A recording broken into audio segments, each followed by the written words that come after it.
We are in chapter 6, Mishnah number 6, the famed 48 ways to wisdom. We're almost halfway through the ways to wisdom.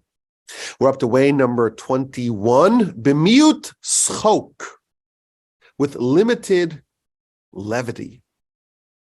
This is the 6th and final way of the 48 ways that are limited commerce and limited conversation. We have lots of ways that are limited. If you want to have wisdom, you have to do things and you have to withhold from certain things. And there are a class of things that you have to withhold from, but not completely.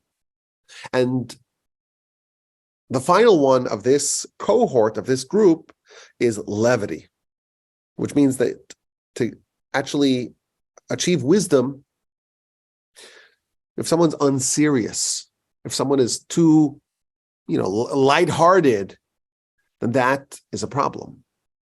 Too much of levity, it's going to be harmful for our pursuit of wisdom. But it doesn't mean that there should be nothing. Nothing is also not ideal, and this is way number 21, the miutzchot, with a little bit of levity. Our sages, the Talmud tells us, would begin their lectures with something lighthearted. They would tell a joke of sorts.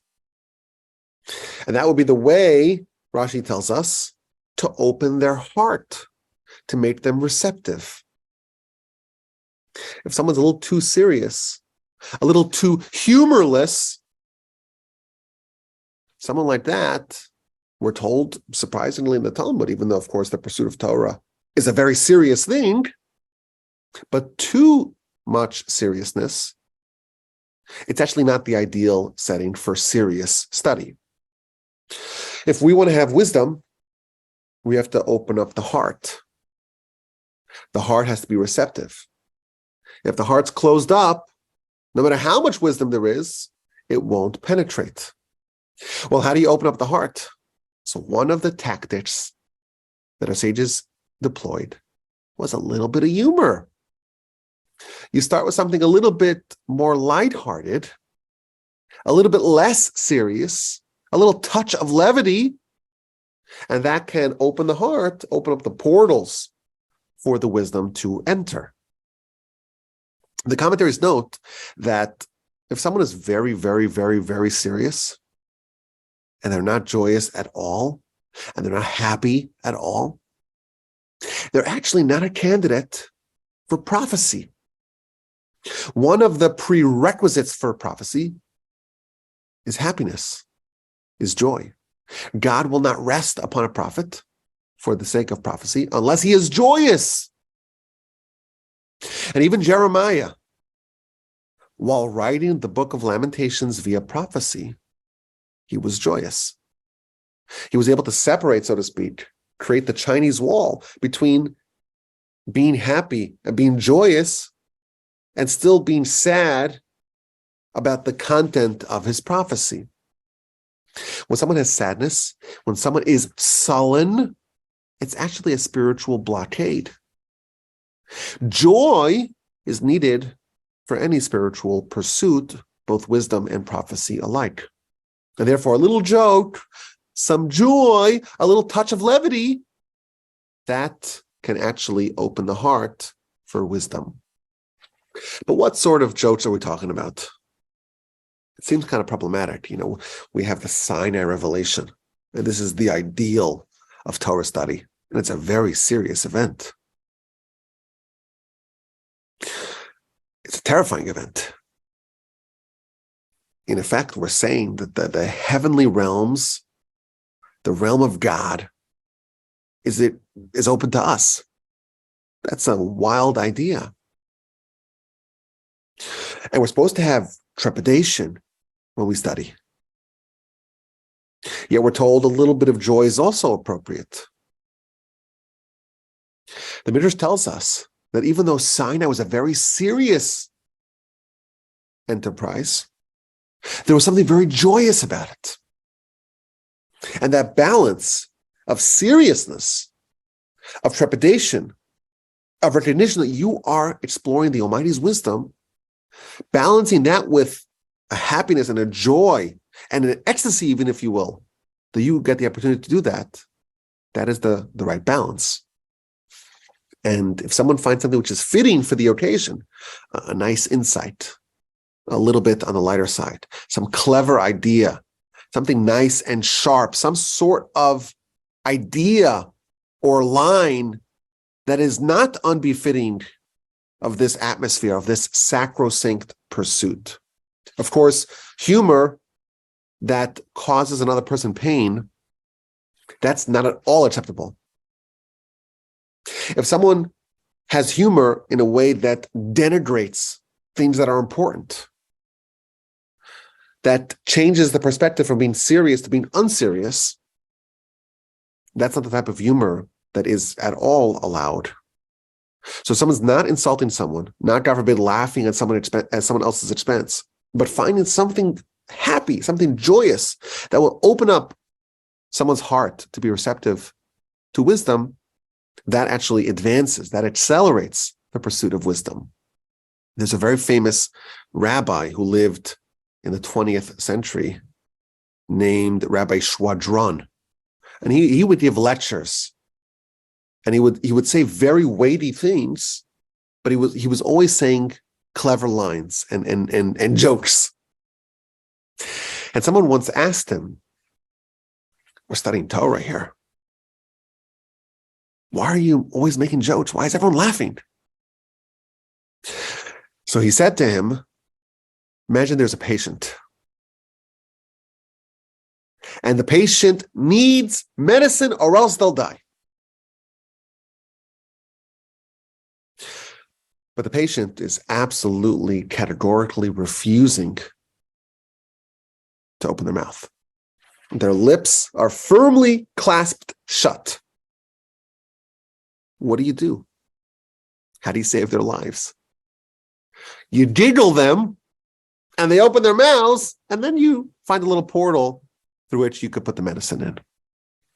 Torah is medicine, but we're not necessarily receptive to it. Our hearts may be closed. You make a joke, get them to giggle, they're not as defensive, and once there's a little opening, you could drop some Torah wisdom, some Torah medicine into them. I'll give you a classic example of this. So Rabbi Schwadron once said, he was talking about going in the market, the shuk in Israel. And it was an incredible experience. I was walking in the market, and there's all these sounds and all these smells and all these spices and all these wares, and all the proprietors are hawking their goods, and it's so enjoyable. It's such an experience.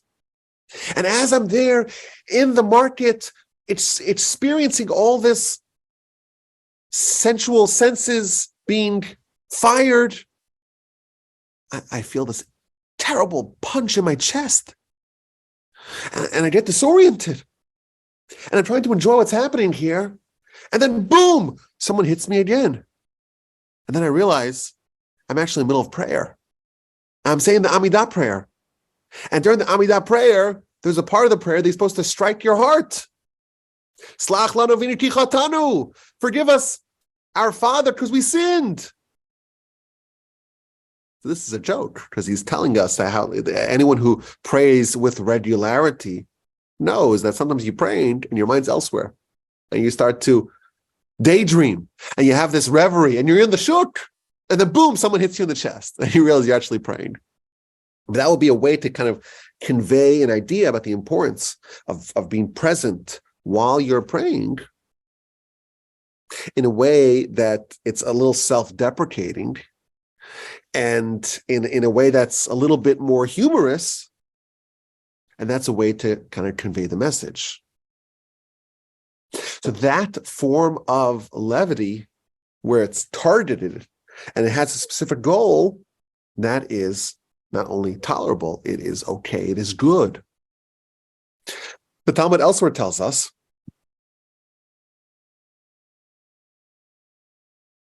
in the book of Taanis on page 22a, the Talmud tells us that one of the great rabbis met Elijah the prophet. And he asked him, is there anyone around me right now that you can attest is worthy of Olam Haba, is worthy of the afterlife? And he says, yeah, these two people. These two people. Okay. What do we know about them? So he went over to them and he said, well, we're jesters. We're jesters. And we cheer up the depressed and the despondent.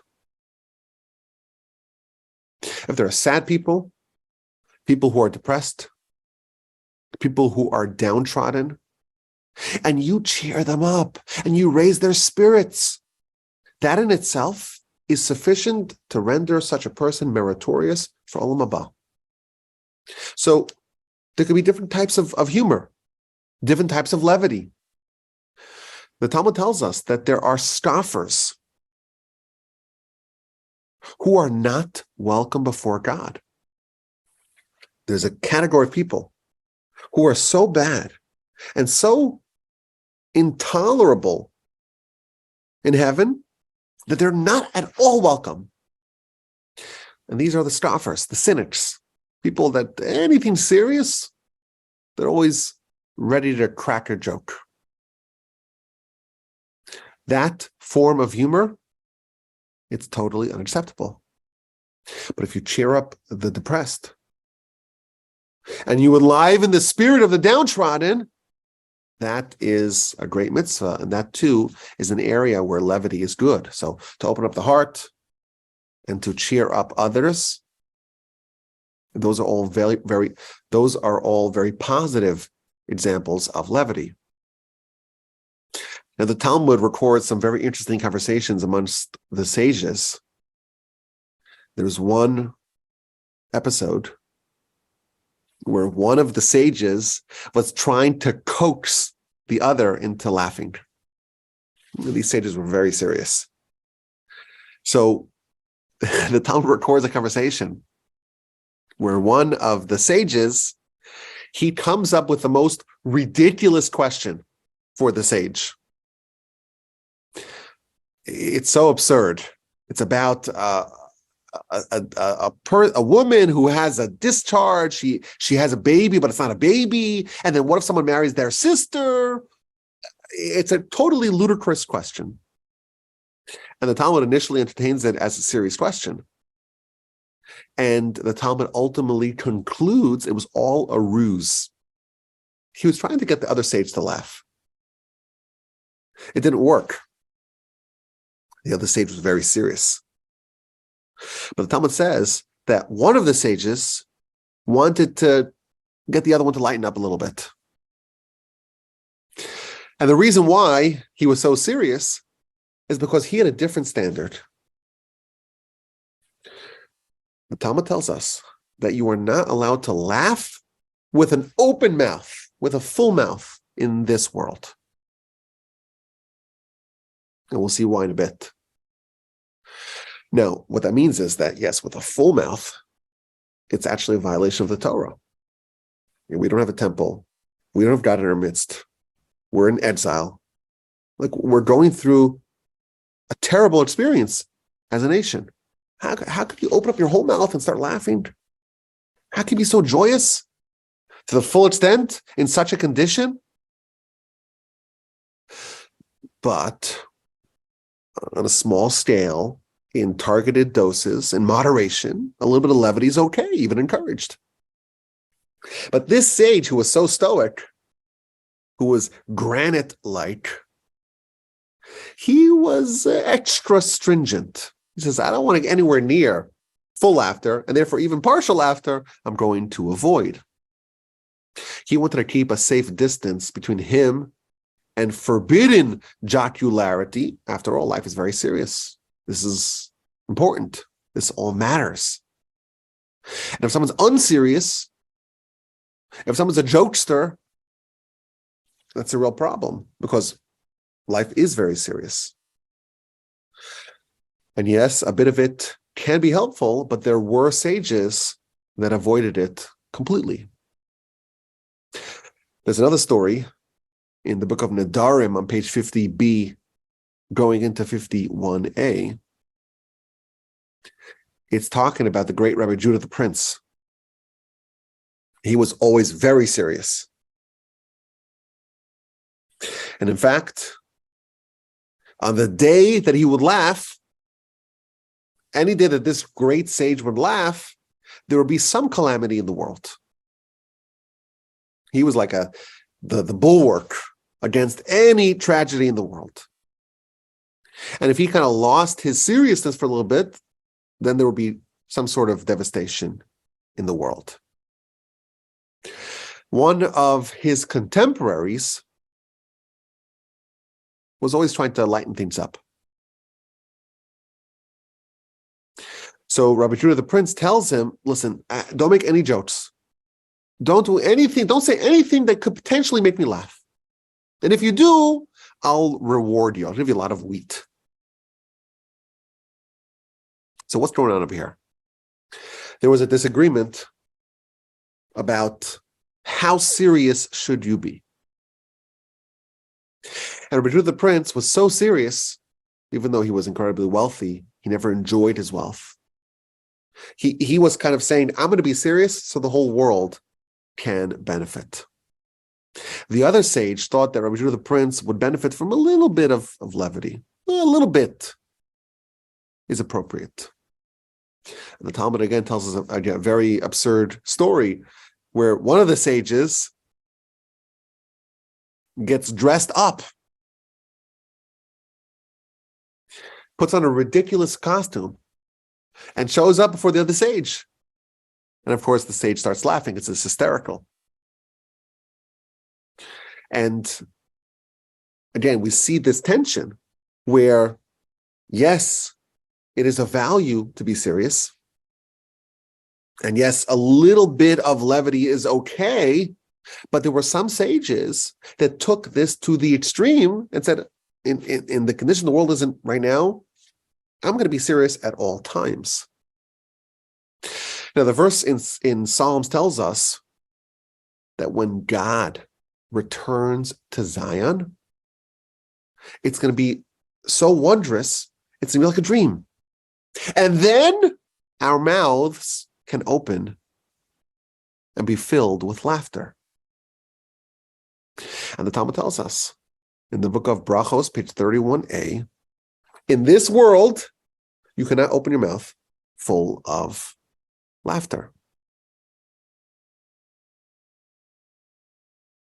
And again, full-mouthed laughter is different than partial mouth laughter. Why? So ultimately, it gets down to the fact that life is serious and there's a risk of losing sight of what we're here to do. We're on a mission. If you're in the raid on the compound of bin Laden, you're taking this very seriously. No one's cracking jokes as you're trying to navigate the tremendous danger that you may be in. If you take life seriously, you live on this knife's edge, and you realize everything you do matters for eternity. Every decision that you make reverberates the world over. It's a very serious posture. And we see the emphasis on taking life seriously and the avoidance, the importance to avoid levity that can be harmful, but again, a little bit in the right setting, in the right context. If it's targeted, it can be beneficial. The real concern with levity is that it may distort your priorities. If you think about it, there are things that are important, and they are priorities, and those things we should emphasize in our lives. And then there are things that are less important, that are trivial. If someone's on a very important interview, they're a candidate for a very important job, that's something you take seriously. You put on your best tie, and you polish up yourself, and you maintain yourself. You look good, presentable. You're not cracking jokes. This matters. If you get the job, well, you have a bright future. If you don't, it could be a problem. If it's an important setting, levity, of course, is not appropriate. And there's a concern, a scoffer, someone who's not welcome before God, is someone that takes what's important and trivializes it, and takes what's not important and makes it very important, elevates it to being very important. If you think about, what do people talk about? What do people agonize over? How much of what people are living for is just trivial? Their TV shows, who gets kicked off the island, people that you don't know, people that don't care about you, but you get invested in their lives, invested in their stories. Oh, I'm so sad that he chose this one and not that one. It's just so silly. It's so trivial, but if it dominates your life, your time and your focus, your attention, your thoughts, that is a degree of scoffing, so to speak. You're taking what's trivial and you're making it important. And the things that actually matter, the mitzvahs, which are the only things that accompany us for eternity. That's a mission we'll get to a little bit later on in our book. The only things that matter, are our mitzvahs. That's all that we have. All of our money, all of our connections, our reputation, everything we have in this world does not accompany us for eternity. The only things that accompany us after we depart this world are our mitzvahs. That's it. That's the only thing that matters. But we trivialize that. Yeah, maybe it's a nice thing, but after all, I got the game on. And the game's really important, right? Again, people that don't know who you are, don't care for you at all. If they see you in the street, they won't give you another look. They won't look your way. The only thing that you have with them is that the name on their jersey matches the city that you live in or you grew up in. And the only reason why they're wearing that is because they got more money for that. It's so silly. It's so ludicrously silly. Adults playing a child's game. And how many human hours are wasted? This is the danger, where we take things that are not important and we elevate them. And we take things that are super important and we trivialize them. And that's part of this idea of levity. Now, again, it's not telling us to be so serious at all times. Yeah, there were some sages that were like that. But a little bit, we're told, is good. But if it takes over a person's life, or even large swaths of a person's life, it's a real problem. And if you want wisdom, you have to minimize, you have to limit levity. Wisdom really matters. It's what we're here to do. And any levity that disables a person from being receptive to wisdom, being capable to understand, to accept wisdom, insight, or direction, that is very dangerous. There's a Jewish axiom that states that one moment of levity, one moment of scoffing, of mocking, one zinger can dispel, can erase 100 admonitions. One little moment, point of cynicism, can just destroy all that you worked so hard to build up. We have a serious life and we have the trivial life. And you work really hard to advance the serious life, and one little zinger, one little moment of levity can just destroy it all. Now, it's interesting, Talmud tells us that any sort of mockery is prohibited. When we say levity, we differentiate that from mockery. Levity is saying things a little less serious, being joyous, making a little joke, opening the heart to be receptive to wisdom. That's not mockery. Mockery is not permitted, with one exception. Mockery of idolatry, that is permitted, and perhaps it is obligatory. So levity, a little bit is okay, properly channeled and directed. Mockery, it's only permitted if it's mocking idolatry.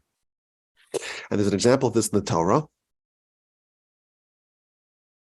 When Pharaoh was trying to stop the nation from leaving, at the beginning of Parshas Bo, Moshe tells Pharaoh, God tells Moshe that you will tell your children how I laughed at Pharaoh. I mocked him. He's like, oh, I'm going to stop these Jews. And God's toying with him, playing with him. And it's kind of hysterical. You see this person who thinks they have all the power, and God's just toying with them. And that's funny.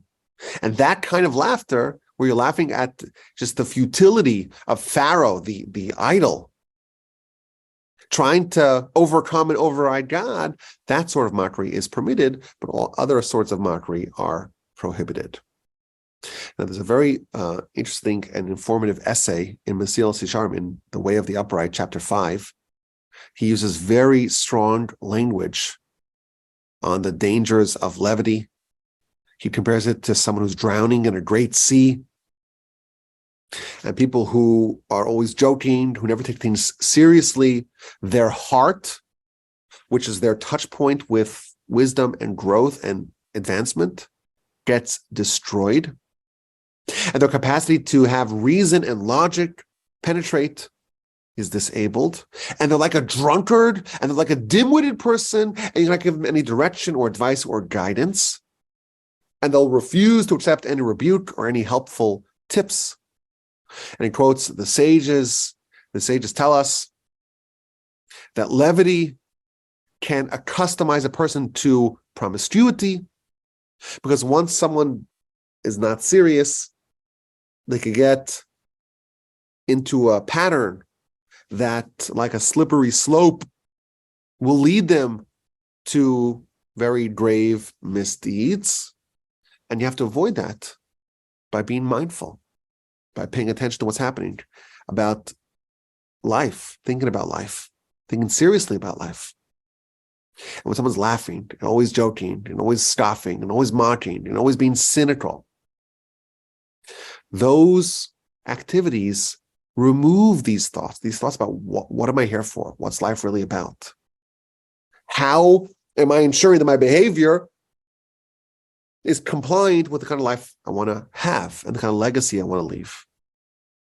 And he compares levity to a shield against rebuke. Anything that can help direct a person to the right path, levity can swipe that away. It's a very interesting essay. It goes on and on and on about the devastating danger of runaway levity. So this is way number 21. Too much levity is damaging to the pursuit of wisdom. It could be devastatingly problematic if done wrong. If someone laughs, God forbid, at their friends, if someone whitens someone's face publicly, they have no portion of the world to come. If someone laughs at their friend, even Yom Kippur does not atone, our sages tell us. The Midrash tells us every bit of levity that enters the heart, a bit of Torah must necessarily exit the heart. They are mutually exclusive. Torah is the pursuit of reality.